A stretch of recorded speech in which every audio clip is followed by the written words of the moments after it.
All right. What is going on, everybody? Welcome back to another Serious Angler podcast. I am your host, Bailey Egbert, and joined with me is the captain, Mr. Andy Full. We are back from the classic. And, dude, how was your first classic? Tell the folks. It was incredible. I'm still recovering my voice by the evening. Yesterday and today has pretty much faded out. I've been on the phone nonstop. I feel like basically all day today, just people ask me how the classic was and etc. And explaining the environment and getting to meet everybody that we get to talk to via computer conference. So it's kind of cool to shake hands with a lot of the pros that we get to talk to here and just seeing people out and about enjoying life almost like post-COVID is kind of awesome and surreal. And it was It a ain't good really time. post-COVID. It's just called the South. Yeah, that is fair. Big difference from New York to South Carolina, I'll tell you that. Why do you think I was traveling so much to the South during COVID? It's like, whew. And it was 80 and sunny. My wife, my daughter were in heaven. They were running around like crazy all over town.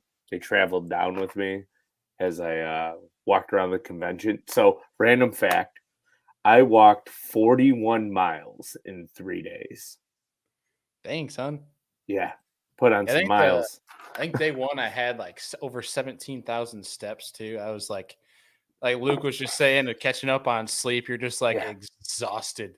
You're Yeah. you're still ready just to lay down by the end of the night. But always a good time. And dude, it was nice because, and I'm really intrigued to talk to Luke about this when we get him on here in a second. The week leading up to day one of the classic, it was completely different forecasts than what they were calling for. I think they said it was high of mid 60s, I think, on Thursday leading up to the week prior to the classic. And then you see Monday, Tuesday, it's going to get 75 and sunny. It was going to get real warm with, I think the 2 days before it was in the 80s, like what you were saying. Yeah.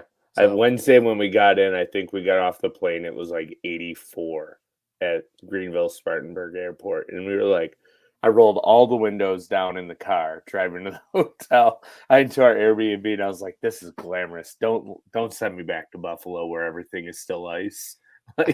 I want to stay." It's probably the first time in your life living in Buffalo that you've ever had all the windows down in February. Dude, random fact again. I drive with the windows down in the winter, so because I'm always hot. So my windows are always open, even if it's snowing. You're just a weirdo, dude. I'm a bear. Yeah, that's why we call you Bear. But seriously, a big thank you to the folks that saw our two ugly mugs at the classic and said hello. That was pretty cool. I don't think Andy and I were ready for that. But it was cool to give some Serious Angler stickers out to people and talk shop, talk fishing. We hope to see more people down in Knoxville next year and hopefully get Deacon to join us, have the whole crew there. But Andy, I think without further ado, we should get our guest down here today. Yeah, let's get Lake PALMER on here. Yeah. You just got to bring him on so people know what we're talking about. What's up, buddy? What a great introduction. The first guest, we teased him a little bit offline here. I think the first guest that's ever spelled his name wrong. Come on, guys. I was in a hurry. Heck, I was nervous. It was my first time. No. It wasn't your first time, but you've been on this show before. Come on now. It's a sophomore mistake. There we go. I guess we could still call it rookie. You get your 2 times. There you go. Yeah. All right. Now you do it again. No. No, but for real, thank you for taking the time to get on here. I know it doesn't sound like there's too much to do where you're at. Sounds like the weather's a little bit ugly, but it's always good to catch up with you. It was nice to see you down at the Classic and get some time with you backstage. But, dude, 6th place at the Classic, your 3rd Classic ever. It seems like you're getting more comfortable the more you fish these things. I don't know if it's more comfortable. It's just things, it's funny when things line up for you, when things work out. You're talking about weather, being warm. That was the best thing that could have happened for me, because if it would have been a deep water deal, we know all too well that Luke does not fare too well in the deep water situation. So I'll say I lucked out, but things definitely worked in my favor this week. I had a weird, I didn't want to say it to you, face to face, but when I came over and said hello to you at media day, and I was like, I just asked you one question of like, you like this weather forecast this weekend? And you very subtly just looked at me. You're like, yeah, I like that. I was like, I had a funny feeling about Luke this weekend. Yeah, it was definitely it lined up for me because it was kind of weird. Normally my practice starts out really well, and then it goes downhill. And this one actually it didn't just grow big time. It just kind of slowly kept getting better, and I kind of started putting a few things together. And by Wednesday, things really started looking up for me. So I was excited about this one. I'm not gonna lie. I hate to get too pumped up about one because then it seems like you get let down because that's what happened the first two tournaments this year. But I talked to a buddy before this, and I said I might have a shot at this one. I mean, I thought I had a shot to win this one, which, I mean, there were some opportunities I missed that could have made things differently. Not saying I could have won, but it would have definitely gave us a run for our money. Yeah, I mean, going into day 3, I feel like the top 20 all had a shot. I mean, with the fish that are in Hartwell, I mean, it was anybody's game. I mean, obviously the guys in the top 5 all had a pound or two lead, but I mean, for the way it was happening throughout the week, from guys coming in 18 one day and 11 the next day, it seemed to be anybody's game. Oh, it was nuts. But that's kind of how this place is fished. What little I've been here, I haven't been here a lot. People probably correct me on it, but it seems like when you get an area or two, unless those fish are really, really coming, it's tough to duplicate several days in a row, to try to win one of these, unless you have a very vast area. I was running a lot of miles, moving a lot, but I still had key areas that I actually put too much effort into those areas, and I should have expanded on day 3. But day 2, whenever everything started clicking, I was like, boys, we might have a little show on the road here. And then, but I was talking to Zona and them after day 2. They had me, trying to kind of figure out what thing was going on. And he's like, what do you have to do to possibly win this deal? I said, honestly, I have to have 2 good bites early in the morning. And that's when I knew at 8:30 or 9 o'clock, which I caught that good one. But I didn't catch that morning herring fish that I needed. If I would have had those 2 4-pounders in the morning, it would have really, really gave me that confidence when you catch a 5.5, and but it didn't happen, and that's when I knew I was kind of in trouble after that. But I thought catching them fish early like I did, I had my weight by 9:45. I was done. Like, I don't know. I bet I didn't catch 5 keepers after that, and they were all 1.5-pounders, So you didn't make any calls in the afternoon? No, and that was whenever I told my marshal. I said, I looked at him. I said, the camera guy, I said, we're gonna have a shot at this deal. I was pretty pumped up after I caught that good one. I mean, and especially whenever it had that giant with her. I mean, she was huge. And I went back. I left one end of the river and decided to go all the way to the dam. Pulled in there, skipped my worm under there, and she was still there. And she swam off and kind of gave me the finger and was like, I'm not going to bite for you. I've already seen this same trick this morning. You took my boyfriend. So yeah, she wasn't about to have it with me. So I'm kind of curious. So going back a little bit, you mentioned in practice how you notice things getting a little bit better. Well, what do you mean by that? Is it more fish, bigger fish, or just kind of like water temps coming up on you? I don't know if the water temperature obviously was rising a little bit. It wasn't a significant amount. But on the first day, of course, I started catching them on a wacky rig.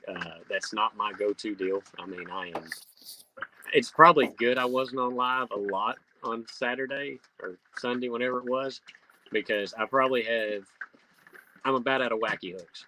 Like, oh no, I'm not a skipper at all under docks. I mean, it was my camera guy. I told him, I said, you're going to have a show with me. I said, because I suck at skipping docks. Like, I'm going to hit on top, hit between the floats. I'm going to hit the floats 4 times, and I'm finally going to make it through the hole, and it's going to look like I'm a professional when that happens. But the other 10 times, it's not pretty. But,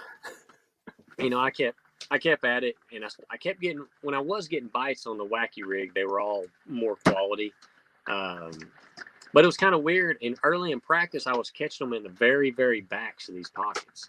I mean, the last dock or the last two that were there, they were on every one. It didn't matter where I went, what part of the lake or rivers I was in, everyone in the back.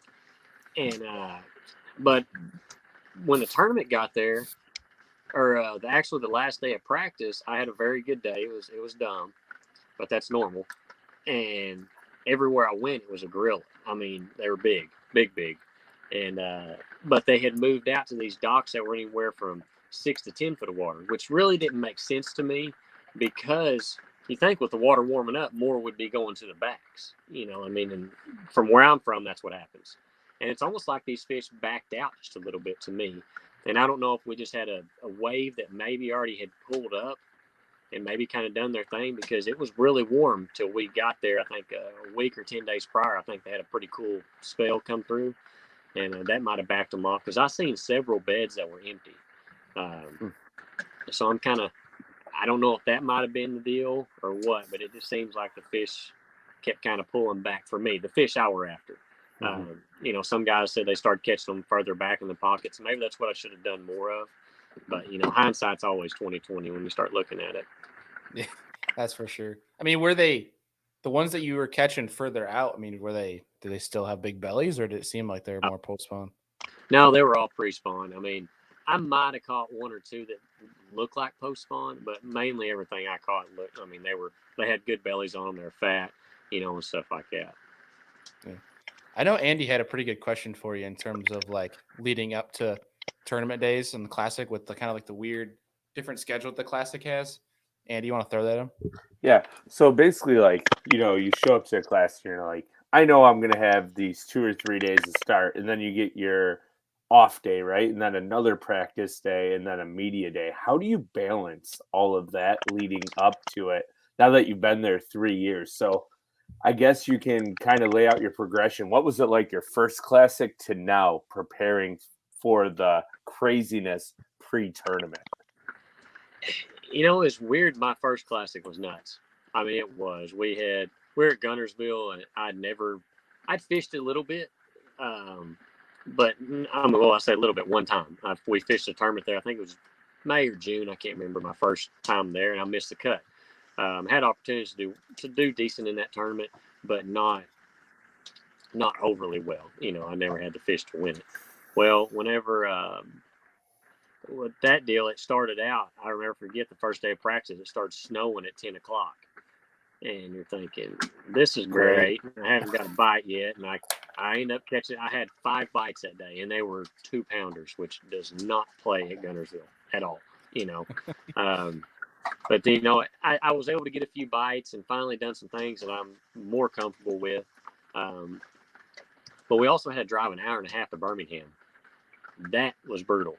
I mean, you start driving, 3.5 hours a day on top of, fishing and getting up early and just the grind of that. It was a long day. And even whenever the weigh-ins, they last longer. We have 55 guys, but it lasts longer because, the more hoopla coming into them. This year was a little bit nicer. I knew what to expect. And plus, we only had a 40-minute drive. That makes a major difference. And plus, I got my truck bed camper. I'm staying like 6 minutes from the ramp, which is really, really nice. But understanding what's kind of going on and what you have to do, what you don't have to do is another thing. I was more relaxed this year than I have been in any of them. Like you said, I guess I'm got to be in a few of them. That makes a difference too. But I've kind of got things situated as far as, sponsor people lined up, rods, tackle, whatever. I felt more confident this year than I have in a long time. So I'm kind of curious. So you get media day and an additional day prior to day one of the Classic, right? That's what it was. Yeah. We actually started last Friday on practice. Right. We went Friday, Saturday, Sunday. We were off Monday. That was kind of checking your motel and stuff. Tuesday we just have our main tournament briefing day, and then they kind of hand us, they give us, South Carolina really showed out and done a lot of things for us. and a lot of sponsors of the tournament stuff gave us a lot of goodies and hats and you name it. We got duffel bags full of stuff, which is awesome. And then Wednesday, of course, we have the official practice, and then Thursday it's a media day, which we have Night of Champions on Wednesday night, which is cool. And then on Thursday we have the media day, and it was an all-day deal. I mean, it was after 3 o'clock when I left there to drive back to my camper and stuff. And then you get ready for the classic, and then that's a 5 o'clock in the morning until I was getting to my camper at 8 o'clock at night, 8 or 8:30, depending on traffic. So, I mean, it was a long day, but I was able to come back, sleep in my own bed, take a shower and stuff. It was definitely a lot more relaxed this year for me, as you could say. Yeah, I mean, with that break from like your last few hours of practice, I mean, is it one where you're constantly trying to like stay on top of like weather or different like patterns, or are you just kind of like, I'm gonna, as soon as I leave the water and until I get back on the water when I put the ramp in on day one, that I'm just gonna tune out and not even think about it? I kind of do. I do watch the weather a little bit, just because I want to know if the wind's going to blow like crazy or not. That's the main thing. As far as the temperatures and stuff, that doesn't affect me as bad, because I just think those fish kind of, I think we take more credit for the weather than the fish do, if that makes sense. Like if it's, they can't figure it out at 10 foot deep as fast as we feel it, but the main thing for me is wind. I will watch that just because, if it's going to blow 20 out of the north, well, that's going to eliminate my wacky worm deal. That's kind of really what not hurt me the first day, but it definitely didn't help my fish, because it's kind of hard to skip a wacky worm when you got any chop on the water, especially when you don't know how to skip a wacky worm anyway. And so it definitely played a role in me on that. But that's really about all I pay attention to, because we're all going to have the same weather. That's the thing. I think a lot of guys get too twisted out about the weather, and it can affect you. And you can't have something as small as the weather affect you against these guys, because you know what's going to happen. No, you're going to be at the bottom.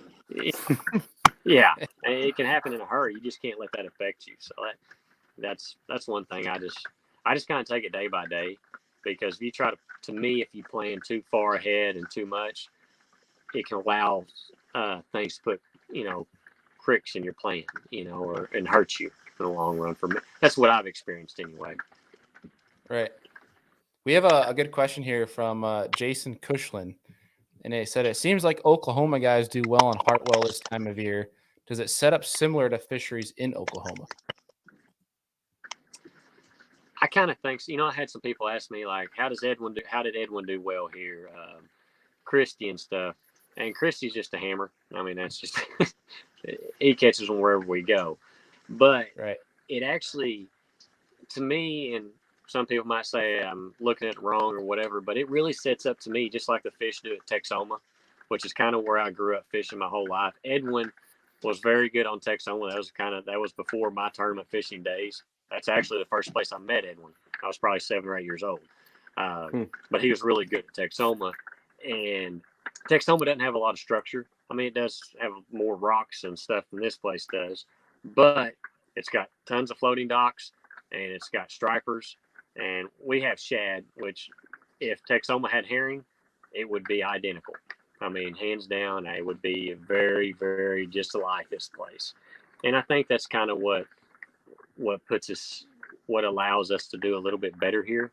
And also, you're looking for 6 or 7 bites a day here. You're not looking for 100.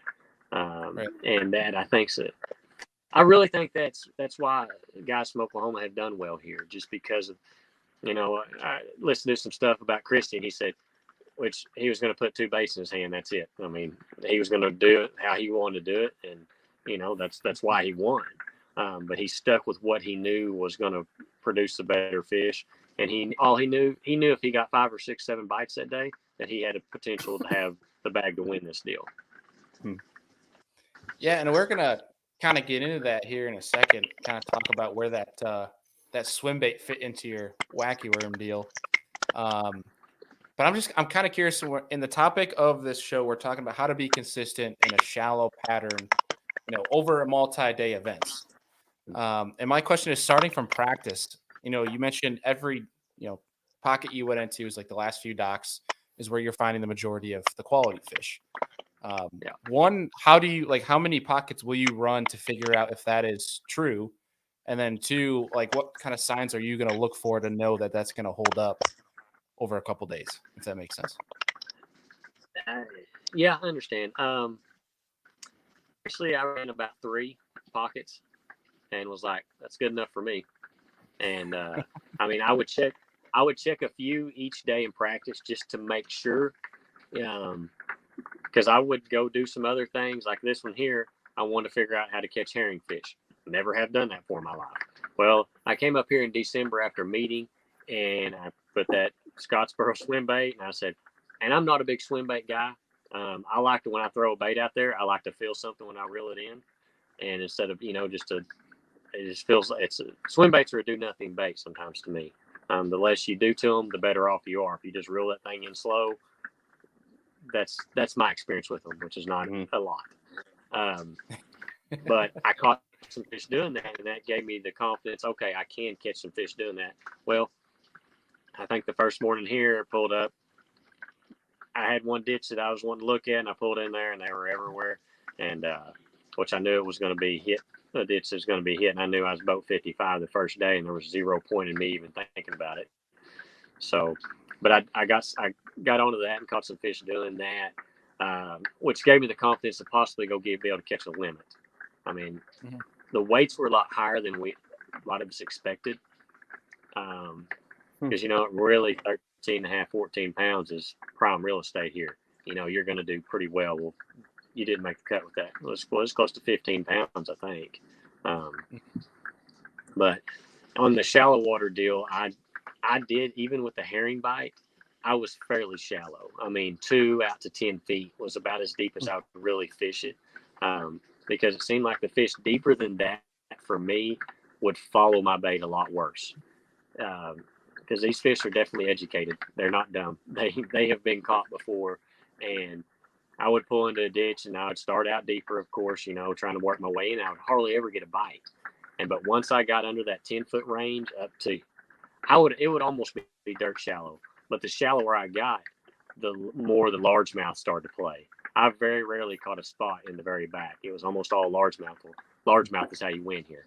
You can win on spots, but the largemouth is more consistently a bigger bite for you. But I started running that, and once I figured that out a little bit, I just kind of run into a pocket, and I'd almost scope it. I wouldn't fish much, because everyone you touch is a little more educated than what he was the time before you hit him, So I just kept running that, and that kind of started feeding into the largemouth bite with the wacky worm, because they were all in the backs. Well, I'd run all these ditches without docks in them. Then all of a sudden I start hitting these, these other little flatter pockets that were more largemouth predominant, because they just seems largemouth where I'm from, they like a little bit shallower flats. And that's kind of what I started catching them doing. So it was a lot easier for me to duplicate that pattern throughout the entire lake for me. Right. So like, where did kind of walk us through the day? Like, where did the swim bait kind of fit into your pattern? Like, is there a time where you really put it down for the rest of the day and picked up the wacky worm, or were there different situations where you'd pick up the swim bait later in the day? Well, I always had that thing hanging over the side of the boat, because these schoolers would randomly come up throughout the day. I mean, you're allowed to be fishing down the bank, and all of a sudden here they come up, and you fire out there and pick one off every now and then. But the swim bait deal was mainly till 10 o'clock. If there was wind, it was till 10 o'clock for sure. But prior to that, it was more day 1 and day 2 and day 3. It was over for me by 8 o'clock, 8:30. I mean, it was pretty well done. I mean, I caught a few, like I said, schoolers, but primarily was done then. The first day they bid up till 10 or 10:30 for me. I actually lost my biggest fish. I lost one about 5 pounds at 10 o'clock on the first day. So that was definitely brutal. And I still kept in my hand. I caught a few fish, but it was pretty much over. Then I went to pick up the wacky worm and just tried to hit as many docks as I could out of the wind. But definitely the early morning was definitely better. And I don't know if day 2 and day 3, if those fish I had I'd educate them too much because they were doing a lot of following. And I changed colors and stuff. And I threw jerk baits over them trying to get something reacting. They just wouldn't hardly do it. That is so frustrating. Like when you can see him and you can get him to follow, you could never get him to commit on anything. I'd almost rather just not see him at that point. Same. My camera guy was talking. It's like, you'd pull in these little cuts and stuff, be like, well, heck, there ain't nothing here. No, there was 300 following your swim bait back to the boat, and you're just like, it's the live scope deal. That's how I caught probably 75% of my fish this week was live scope. But it definitely, it can make you stay in an area a lot longer than you need to, but it can also pick you up some extra fish you never would have caught prior to that. Right. How much did that play into your dock deal with live scope? Probably about 85, 90%. Oh, that's cool. Oh, wow. Because they're deeper docks, right? You can Yeah, kind of see around the poles.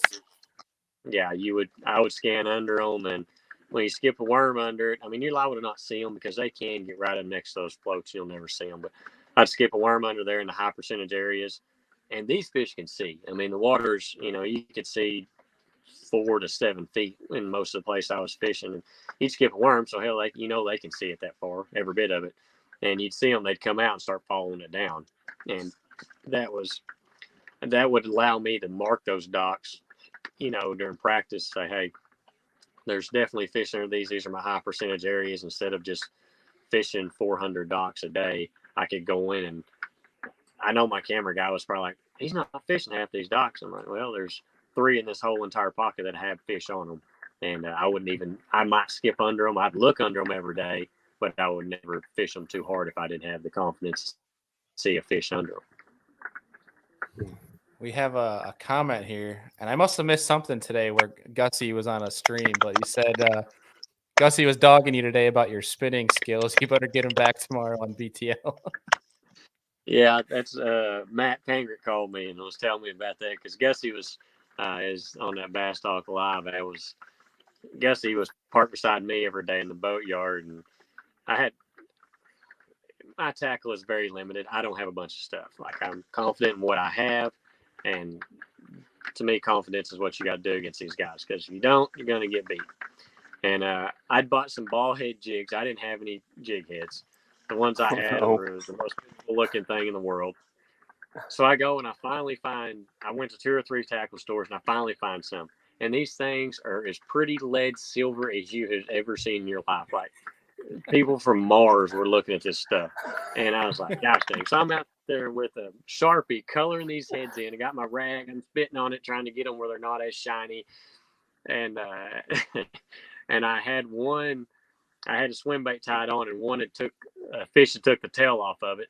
And it was just sitting there. And Gussie looked at it and he goes, what kind of Damiki rig crap is this? I said, dude, that ain't mine. I said, that was the fish took my tail off of it. And he said, I was hoping that wasn't it, because this is terrible looking. Like, this is depressing when you look at your tackle and see what everybody else has got. I was like, thanks, man. I appreciate it.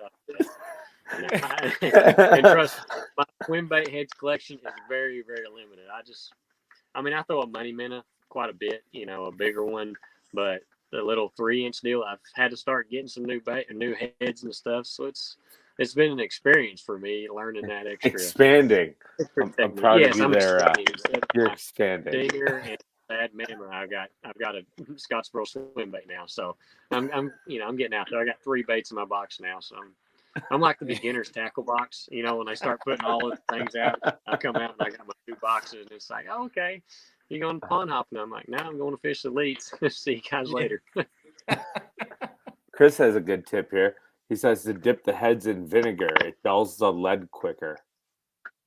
That'd have been a great idea. I should have known that about a week ago. That just saved me a lot of time sitting there rubbing on this dang thing for 30 minutes trying to get the dolphin. Gotta get a nice tarnish on him. Yeah. He's sitting there for 2 hours rubbing on the dang ball heads, and he's turning them from a 1/2 ounce to a 3/8. Just rubbing the lead right off. Oh, jeez. Oh, shit. That's it. 100%. It's pitiful. I'm not a big tackle. A lot of people are big tackle junkies and stuff, and I just never have been. I don't know if it's just like I said, I've got confidence in 4 or 5 different baits. Of course, you can use them different ways, but I'm just not I've never been a big tackle guy. I don't know why. I mean, of course, I love going to tackle stores and looking at things, but I've never really I still go buy the same 4 different baits throughout my entire life. I'm right there with you, buddy. Unfortunately, I'm friends with this guy over here. Well, that way.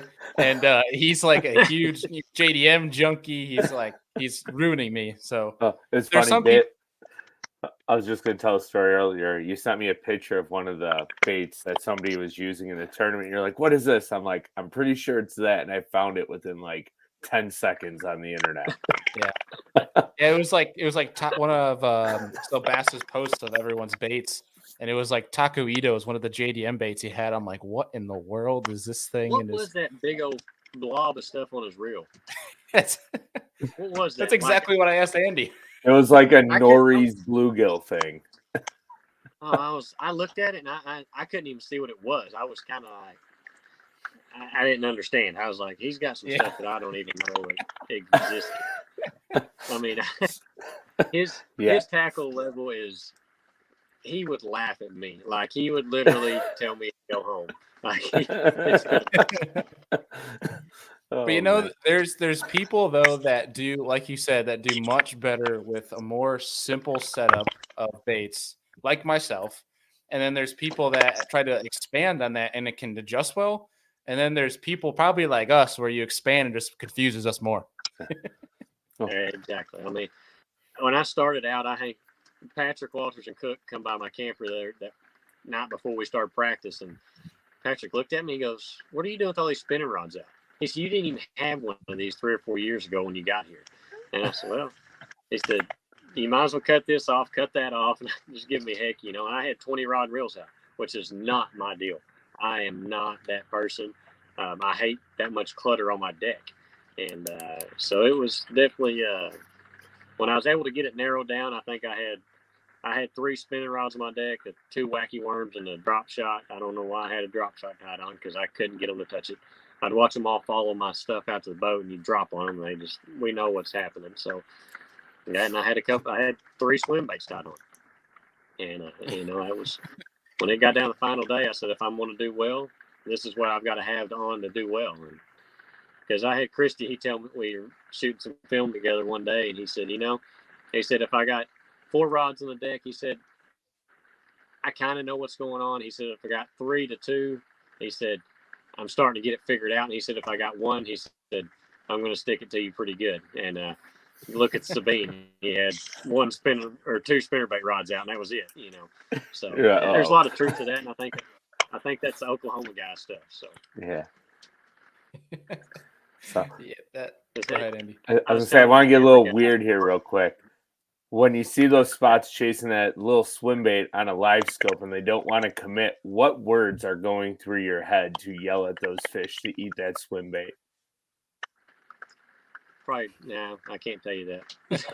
There are a lot of 4 letters, a lot of stuff that rhymes with duck, and a lot of stuff like that. Yeah, it was especially when you're on day 3 and you're like, hey, I got a shot to do well here, and it's like gorillas. You can tell how big these fish are on live scope when they've done enough, and you can tell when the stripers are around and stuff like that. And I had several. That final day was sickening. I had one group, there were 6 or 7 of them in there, and I pulled in that morning. It was where I lost the 5 on the first day, and pulled in there. Here they come, followed it all the way out to the boat, turned around, went back, and I'd get them. They would come up and they'd hit it right at the boat, and they would just tickle it. They wouldn't ever crush it or nothing like that. Then I had one other group that was on the back of a ditch. I pulled in there on day 1. I caught a 4, and there were 7 of them there. So next day I backed away off of them, fired up there. Here they followed my swim bait all the way to the boat, wouldn't eat it. Day 3, I rolled back in there again, way, way out there, throw up there on them, and it's like there was more of them showed up, and they just drilled the end of it and wouldn't ever eat it. I wanted to put like a little perch stinger hook off the back of it or something just to try to do something to catch them, but it didn't happen. It's very, very, very frustrating. Heck, the worst part of wasn't even the fish that would follow your swim bait. It's when you'd skip under a dock and you'd watch this gorilla swim all the way down to the bottom, watch your, dinger go all the way down there. They would literally follow it to the bottom. I'd let it sit there for 30 seconds, 40, 50, a minute, and never move. And they just sound like, no, I'm good, and just start swimming off. And then the other ones would sit there and look at it, and all of a sudden you just feel a little tick, and they just start swimming off with it. I seen 25 pounds a day swim away from my dinger every day and never eat it. You talk about wanting to break everything you own, especially when you're fishing for a little bit of money like we were this last week. It was depressing. Yeah, just a tiny bit of money. Just a little bit, just enough to change your life for a couple of days until you go fill up a diesel, and then you're alive. Oh yes, let's not even talk about that. That's what. No, I got to go fill up tomorrow too. Oh gosh, man. That's where you turn your hydrowave on explicit and you let them know everything you're thinking.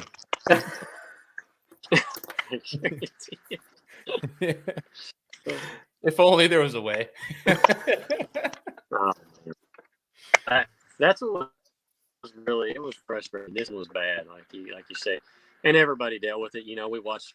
These guys are 10 times better than I am with live scope, and for what I could see, and I know what they were seeing, it's crazy. There's so many fish in this place, and so many that don't want to bite, because it was really weird in practice. You'd pull up, and if they were going to bite, you didn't have to worry about them following it. It would hit the water, and you'd take 2 cranks, and they would take the rod out of your hand. So that's what I kind of got into. It's like you pull into a drain, you make 10 or 15 casts. If I didn't get bit, I'd roll on, just because of that. Because if not, you would sit there and be frustrated and aggravated, to say the least, and watch it all happening. Yeah. So, kind of going back on our shallow deal here, was there any key to you getting bigger bites at Hartwell, or is it just running enough areas to try to run into a bigger fish? I think a lot of it was running areas. I didn't really have. I thought I had quite a bit of stuff after the practice, and then Wednesday we show up and it's like I completely didn't leave the section of the lake that I was fishing, but I definitely changed big time. I actually found one of those magical docks, and it had 15 or 20 2 to 4 pounders swimming around it. And I caught 2 3s off of it and some 2 pounders. But on day 3, I just couldn't get them. I thought I had more to know. I needed to go try instead of sitting there and really working them. But as far as the shallow water deal, I did run. I had 25 or 30 docks that I really kind of keyed more to because there were multiple fish under them. Like you'd look at all these docks and think, well, there's only one there. Now they weren't. Even where I caught that big one, there was that giant out in front of it, and that dock, you could see the bottom all the way around it. Now tell me why there would be 2 big ones under one dock like that. And then there was a 3-pounder on the back dock, and that was it. There was 15 docks around there, and that was the only 2 docks that had fish on them. Why? I wonder. I don't know. I wonder if it was shoreline composition. Sorry, I didn't mean to overlap you there. I looked at that too. I looked for, maybe clay banks, or was it the pea gravel, and it didn't really matter. It was weird. Even I had one way up the river, my magical docks. I caught a 6 off of a dock on that Wednesday, and had 2 more 6s with it. Well, why would they leave that dock? I went to that dock every single day. I have yet to catch fish off that dock since, but I went back to that other one, and it had 15, 18 foot of water around it, and there was other docks that looked just like it everywhere around it.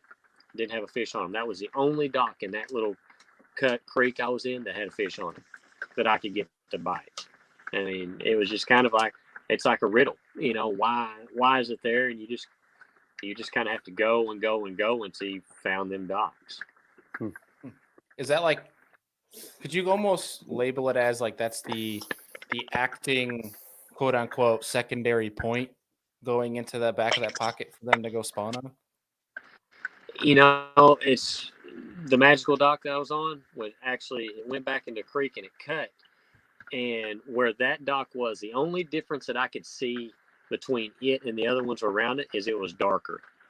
it held shade all the time around it. It didn't matter where the sun was at; it was dark around it. And I did start noticing that a little bit throughout the other docks that I checked, and it and that was kind of the major thing, I guess you'd say, is just the darkness around the dock.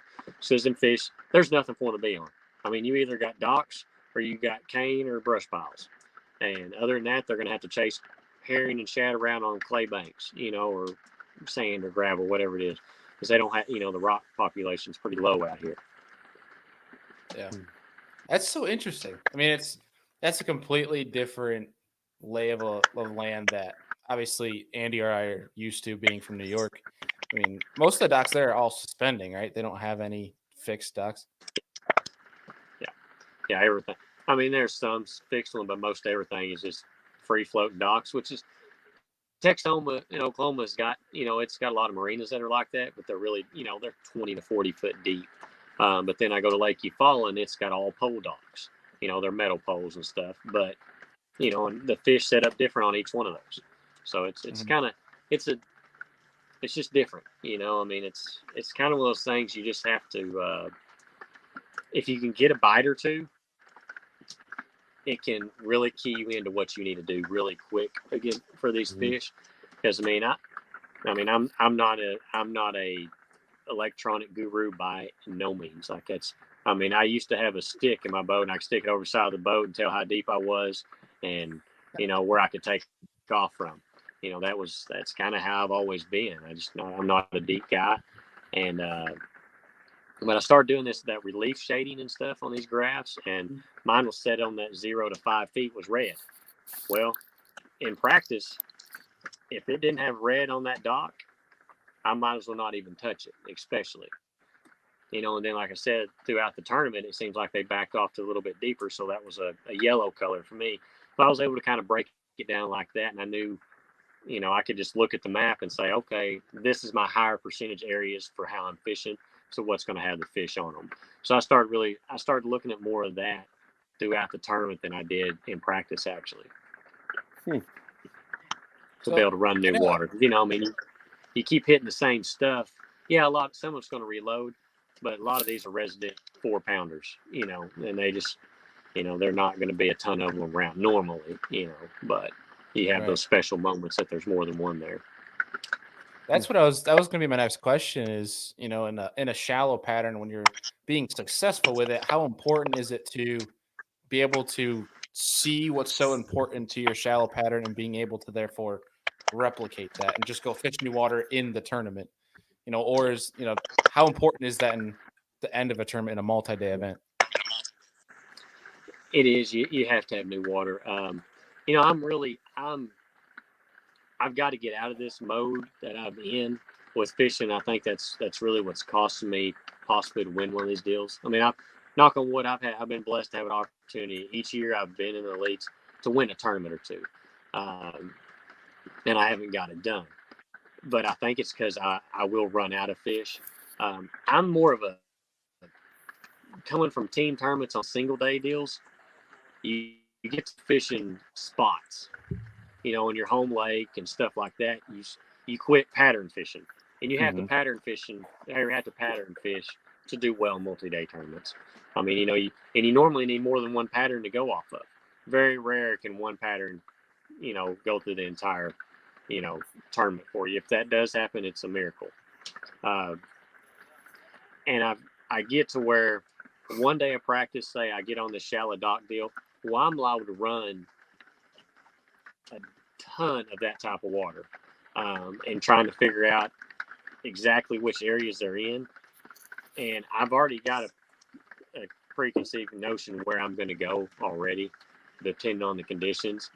And for me to really branch out and go fish extreme new water in a tournament is very hard for me, because I've got confidence in certain areas already. It's hard for me to go and try the new stuff.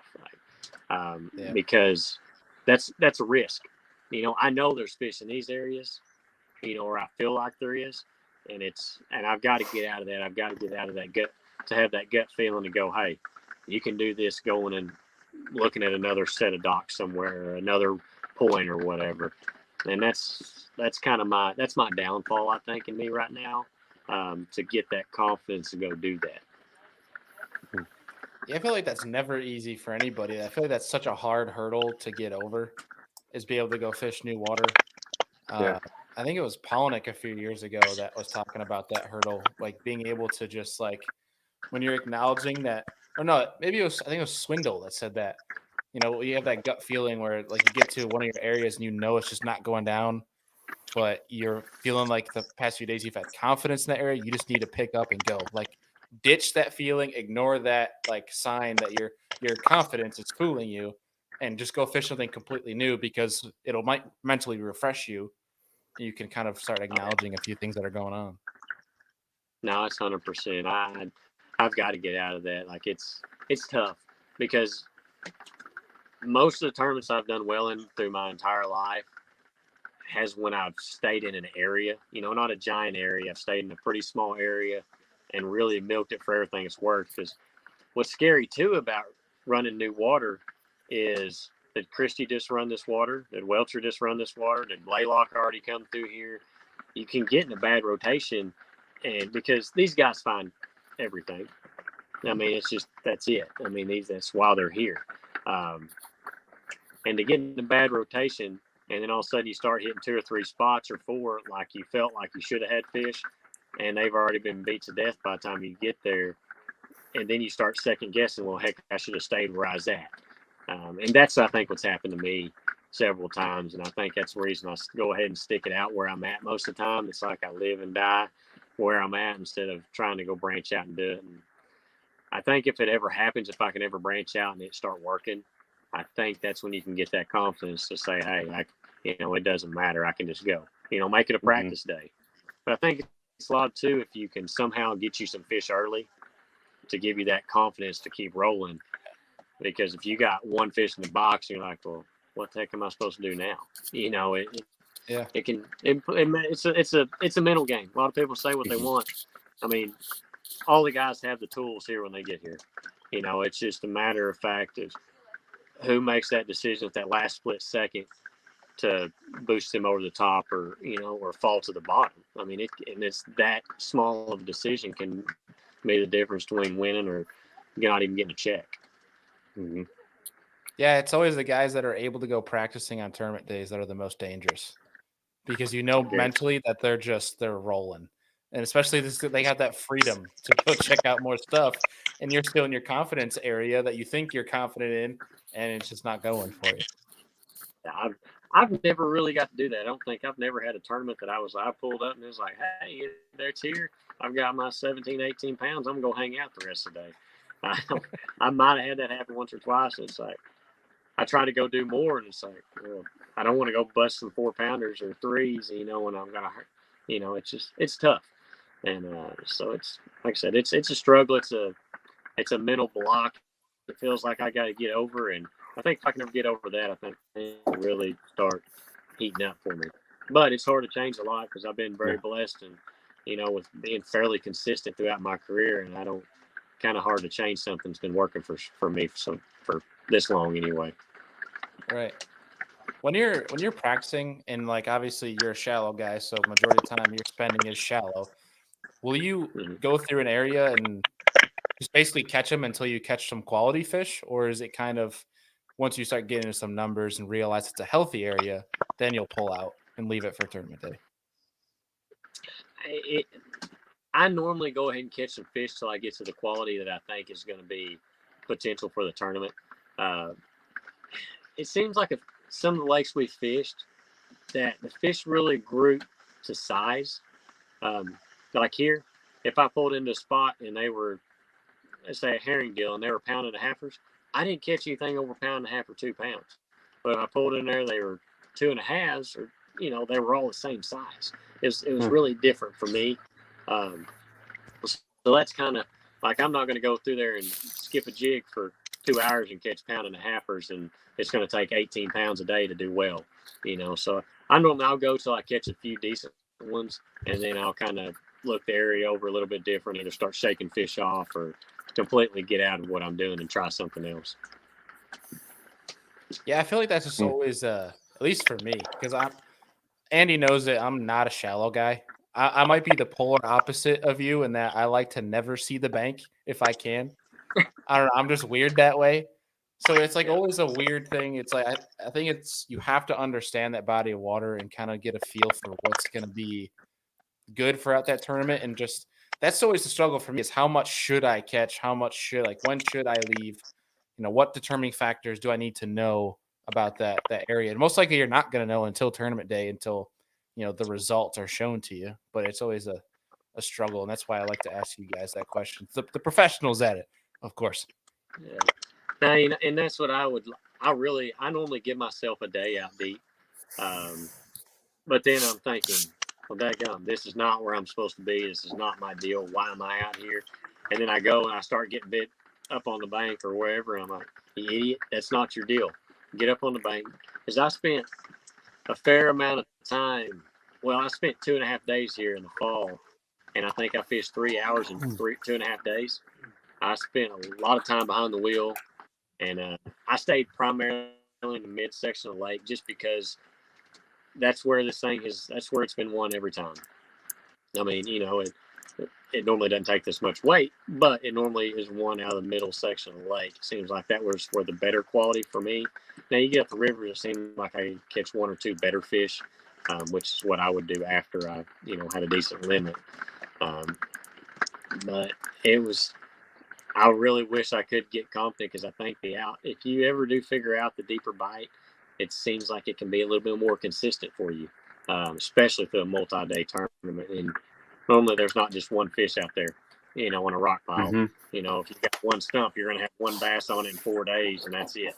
So having that little bit deeper mindset for me, I think would be definitely outstanding to help me throughout a tournament. So, just to have a couple of sneak spots right there and catch me a couple or whatever would be very crucial. And bonus fish. I really, yeah, bonus, yeah, for sure.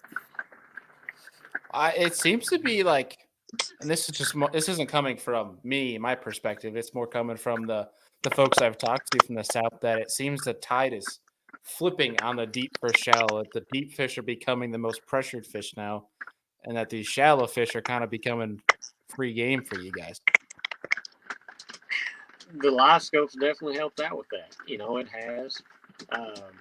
But I turn that daggum thing on before I even get to the dock. I mean, I look at live a lot more than what I probably should. I mean, I'm allowed to be in 3 foot of water, scoping around trying to find a turtle on the bottom. It's just, I stay with it. And because all it takes is you picking up 1 or 2 fish with an extra over what you're doing, and then it's worth having. Because that 4-pounder that you scanned out there in the middle of the pocket that you would never have caught in your entire life is now a game changer. Yeah. So, dude, we're gonna start wrapping things up here in a little bit, and I'm kind of curious to see what your thoughts are on Santee coming up. But my last question on this shallow deal is, if I know you've been good with a spinner bait, a jig, like you mentioned, you like to keep things simple and very few baits on your deck. If you just have one for shallow across the country, and what's your go-to? And color. It's going to be green pumpkin purple. It's going to be the color. Great. That's a great color choice, by the way. Yeah. I mean, I have caught them up north, everywhere else. And so I'm not going to change. I've caught them in muddy or clear, whatever. It would probably be either a young dinger, just because, I mean, you can Texas rig it, you can wacky rig it, you can Ned rig it, you can do whatever with it. That or a bad mama. That bad mama is my favorite flipping bait that I've ever used. The reason it is, I mean, I can put it as a jig trailer. I can Texas rig it. I punch with it. But it falls like a tube. But your hook ratio is 10 times better than a tube, or it is for me. The tube has been my downfall. I like a tube, but I lose fish on it. And Bill Lowen's got a good way to try to change it to where you can catch them. He rigs it different. But the bad mama falls good, and I like it. And it's a small, compact bait. That is definitely one of my best bed fishing bait, because when they got that thing in their mouth, they have your hook too. And so that's definitely my favorite. I mean, you can probably go and see the money I've won over the last 4 years. I wouldn't doubt if probably 40 or 50% have not been on a bad manner. Oh wow. That's the one that's got It's like the two straight tails on the end, right? Yes. Yeah, it's just it's a compact. I think it's not like a 3.5. No, it's a 4.25 inch bait. But it's just simple. But how the body's formed, it just kind of falls down. It's just kind of a glide looking bait. Of course, you put a big weight on it, it's going to fall straight. But when you put a 1/4 or 5/16 on it, it falls really a lot like a tube, and it just kind of gets it's just different. And I really, really like it, especially fishing shallow, super shallow, less than 2 foot. It's very subtle, but yeah, it's got a big enough profile, and those fish are going to go ahead and eat it too. Heck yeah. So, dude, looking forward to Santee Cooper. I heard earlier practice is going to be a little bit chilly for you guys, but what are your thoughts going to Santee Cooper next week? Man, I'm kind of nervous about it, actually. I'm not a big fish guy. Like, when we have these tournaments, if you go back and look at my track record, if it took 13 pounds to 16 or 17 a day to do well, I've done fairly well. Tough tournaments. I don't know if just because of the grinder in me, but Santee's not going to be a little fish tournament at all. I mean, I have looked at the weather, and we start practice on Sunday. I think the low is 27. That's cold for down there. Like they don't like that stuff. I can promise you, about as much as I do. So I think but then you look further in the week, and it's liable to be 80, 85 degrees by the time we start tournament. And they're liable to go to the bank, which they're going to be on the bank regardless, because them fish just don't get deep. I done well there a couple years ago in the fall. I should have got a top 10. I screwed the pooch on day 3 and lost some fish. But it's gonna take some weight. I mean, I don't know how much the weather's gonna really affect it. I don't know, but like it gets raining here and it's not warm at all right now. I mean, it's in the upper 40s, low 50s. You start doing that, and it's supposed to rain there for 2 or 3 days, I think, during practice. I hope the weatherman's wrong. But it's gonna be tough for me. I mean, that's just not my type of deal. I'm not a cypress tree fisherman at all. I've only seen them 3 times in my life, and 2 of them were at Santee. So it'll be different. But yet, if you accidentally do hit the right 5 trees, you can go from 8 pounds to 28 or 38 pounds real quick and in a hurry. And that place is full of 4 to 7, 8 pound fish. So it's going to be interesting. They're going to catch them. There's no doubt. I think there's a BFL. It took 28 or 30 to win it, and it took 20 something pounds to get a check. So I mean, it's chock loaded. I mean, it really didn't show out when we were there in the fall, because we were there a tad bit too early. It was still hot. Now, if we'd have been there in November, it's like it took 21 or 2 pounds a day to win. I mean, it's just they're big, and it's just it'll be interesting. I mean, I'm looking forward to it, but I'm not, because it's such a. I mean, you catch 15 pounds, you're thinking, okay, I'm doing fine, and you're in like 79th place. 20 pounds out of the lead.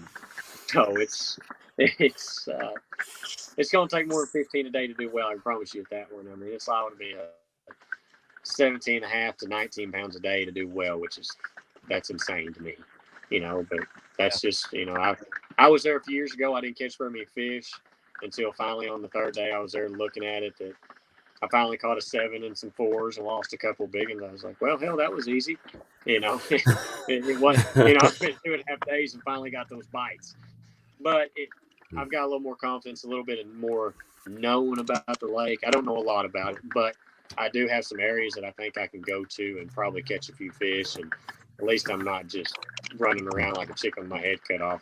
That's not a place you can do that. I would say at least you've been there before. So now you have some probably old boat trails and whatnot, so you kind of know where to navigate. Yeah, it's not even a place you just, hey, I'm just going to trim it up and run across that. You don't do that either, because there's lower units probably laying everywhere on that place, and I don't want to be that guy. So I don't want to devote something to the Santee gods and leave my lower down there for them to play with. Especially because they're really hard to get right now. Yeah, they're not real predominant out there. Just hey, let's go tear one off and just pick up another one the next morning. So Yeah. that's scary too. But luckily I'm fortunate enough. I got another boat that my dad's got that I might go swap his out real quick and in a hurry if I had to one night. But hopefully we don't have to worry about that. Yeah. Andy, you got anything left for our guest Lake Palmer before we let him go here tonight? Yeah, we just got to be like Palmer, all right? Right. That's right.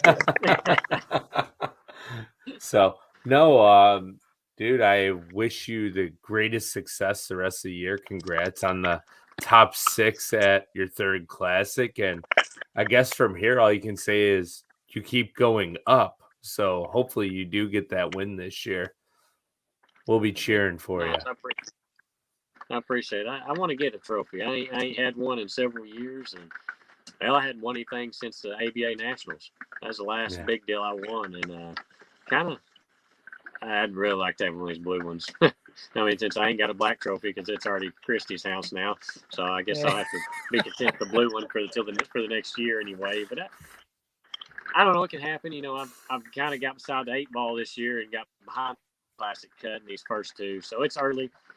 Just need to go catch them the rest of the year and make the next Classic because Classic's a show. You can't miss it.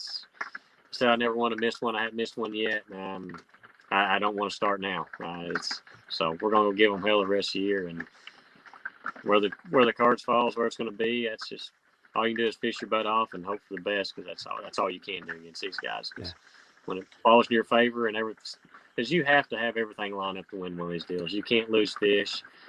It's got to be when it's your time. It's your time. And I'm waiting for my time. I'm not waiting. I'm damn sure trying to get up there and do it myself. But when it happens, it's going to happen. It's going to be just as good as it happened the first year. If it happens the 10th year, still going to be enjoying it. I saw a post on social media about Christy saying they don't know if it was revenge or just inevitable for that win. I'd say you getting a blue trophy is the latter of that, and that it's just inevitable. So just keep grinding, dude. It's gonna happen at some point. Grinders are gonna grind, and they always come out on top. It seems like at some point because they grind. So just keep that foot down and go catch them, and not too many cuss words at the live scope fish that won't eat a swim bait. Well, dude, we're gonna let you go here, but I have one more question for you, and we're gonna let you go. Okay. And that is, will we see a 10-pounder at Santee Cooper, and if so, how many? We'll see one. I don't think we'll see over 10 of them, but we might see 3. I'm going to say 2 to 3 of them, sure. Especially if the weather lines up and we do get some sunlight, and it does get 80-something degrees, and it's liable to be one that they see on the bed too. So that'll be pretty exciting. I see a couple of them coming for sure, though. Well, let's hope it's like Palmer. I hope it's like Palmer. Maybe I'll be the guy that gets 2 of them. That'd be all right too. There we go. Back-to-back doubles. That'd be intense. Oh, I might get a little excited. You're gonna have some double arm shakes at that point. I guarantee that. Oh man! All right, buddy. Well, seriously, I appreciate it. It's been a blast to catch up with you the past couple of weeks, and we'll be rooting for you on Santee. Go catch him, dude. All right, thank you guys. Appreciate y'all having me on. We'll see y'all. All right, boss. Safe travels. We'll see you. Such a good dude. Yeah. Thank you to Mr. Lake Palmer for taking time in his camper in the rain to come on and talk fishing with us. It's always an absolute pleasure. And for folks who have never gotten the privilege to meet Luke, he's easily one of the nicest. Like, you mean like? I don't know who this Luke guy is at this point. This Lake Palmer that has to shave off his ball head jigs because they're too shiny. Either way, it was a lot of fun watching these guys this week, and Andy, I'm glad you got to experience your first Classic. So that was a lot of fun down there in South Carolina, especially getting to see all the people that we talked to over social media, and hopefully you guys on live tonight and folks that are listening on MP3 right now got a lot of juice from Luke there on how to be consistent in a shallow pattern, because there's not a person really doing it as well as he is right now. There's a good group of shallow hammers on the elites right now, and he's definitely one of them. And that's something I'm super interested in because I suck at it. It sucks shallow, so it's a fun conversation to pick his brain. So I guess the biggest thing with the shallow bite is just getting used to it. I don't mind. A fish is a fish to me. However I catch them, I'm happy. So it's fun. Yeah, it definitely is a lot more fun, I'll say, up shallow, but it's an interesting tournament strategy for me, and it's one that I like going deep because chances are when you find them deep, you're finding a good amount of them. Whereas like shallow, I'm always worrying about having enough fish. If it's a one-day event, you're not worried about it. But if it's a multi-day event, being consistent at the top and winning shallow, especially if there's a big group of guys that are shallow and you know that they're going to be trying to find the same, line of stuff. I mean, that's something I'm worried about. You know what I mean? Oh, and it's a great worry, especially when you can only pedal so fast. So like the game plan has to be completely different from a kayak to a boat. In my instance, if I want to go deep and in practice I find them deep and I find them shallow, I can run back and forth in mere seconds, to where for you to cover 3 miles of ground might take you 40 minutes depending on how hard the wind is blowing. So completely different strategy. Like if I was in your shoes, I think I would be deep all the time as well, just because I know less people will probably be out there with me. Yeah, that's a whole different episode we can do. I mean, we've had a bunch of those conversations, right, on kayak tournament strategy versus boat tournament strategy. But we're going to get into that actually soon, coming down the road here. We're going to kind of dig into that even deeper. We're going to have a couple episodes for Chris from the Bass Boat. We'll talk about an expenses and your ROI, your return on investment for doing kayak tournaments versus boat tournaments, and that'll be a fun episode. Absolutely. But it's tonight was about Luke Palmer, and congrats again on his 6th place finish at the Classic. Every year he's finishing better and better, so hopefully he can get back to Knoxville, and that'll be an interesting one to see him compete in. And especially if he uses yum dingers, and that's about it, and bad mamas. And hopefully fingers crossed it's not like freezing cold and 39-degree water for them like it was last year. But folks, looking forward to this week. Thursday night, we'll be having our Santee Cooper Fantasy Fishing live show on Thursday. So we hope to see you guys there. We'll be giving away prizes from our sponsors over at Hobie Eyewear, Omnia Fishing, Queen Tackle, and of course, Humminbird and Minn Kota. Get some swag from them. So come and join us for the live stream. It's going to be a fun one, talking about the gunslinging that Santee Cooper, hopefully, fingers crossed, is going to have, and not going to be raining and cold like Luke said it looks right now. So, yeah. Well, in all retrospect, real quick before we sign off here, it looks like we're going to go through quite the warm up here in about 10 days. So fingers that's pretty exciting. We'll see some on the water content coming from New York here soon. So I am going to Morgan Marine later this week and this weekend to finish the wiring on my Mega Live. And given that the weather is good, I'm going to go fishing in New York on the kayak this weekend. So, I think I'm taking my boat in Friday to get it ready for the year. So it's how can folks get in touch with you if they want to set up some guide trips for smallmouth this year? You can hit up my social media, so Facebook or Instagram, send me a message, and my phone number is plastered all over them. Please don't send me any spam, but if you want to talk fishing or shoot me a text, you can gladly do that. Spam drives me insane. But don't spam me. Just set up a date. We can get out.